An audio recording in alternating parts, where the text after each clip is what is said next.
Hello guys, welcome to our channel. आज हम class 11th के केमिस्ट्री का चैप्टर नंबर 6 इक्विलिब्रियम का प्रॉब्लम नंबर 6.15 करने जा रहे हैं। लेट रीड द क्वेश्चन के अंदर हमें क्या बोला गया है, classify the following species into the Lewis acid and Lewis base and show how this are act such as. तो हमें ना 4 स्पीसीज दे रखे और हमें कहा गया है कि बताओ कि वो लुईस एसिड होगा या फिर वो लुईस बेस होगा। तो सबसे पहले तो हम ये समझते हैं कि हमारा लुईस एसिड और लुईस बेस होता क्या है।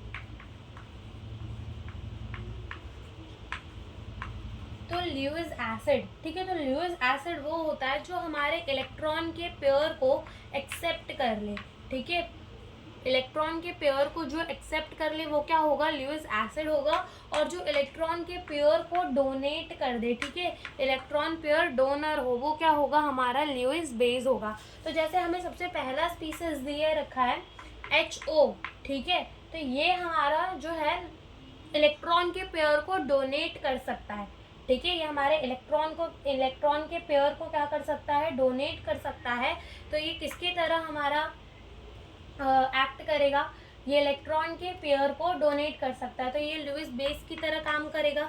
सेकेंड जो हमें गिवन है वो गिवन है F-, ठीक है, तो ये भी जो है हमारे इलेक्ट्रॉन के पेयर को डोनेट कर सकता है, तो भी ये लुईस बेस की तरह बिहेव करेगा।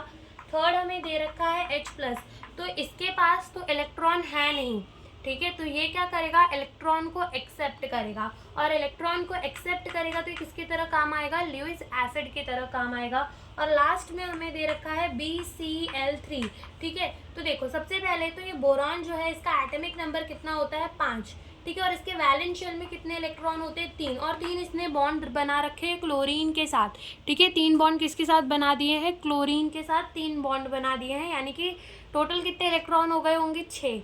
अभी भी 2 इलेक्ट्रॉन वो ले सकता है अपना ऑक्टेट कंप्लीट करने के लिए, और उसके पास वैकेंट ऑर्बिटल भी होते हैं, तो ये इलेक्ट्रॉन को ले सकता है, तो ये हमारा क्या बनेगा, लुईस एसिड बनेगा।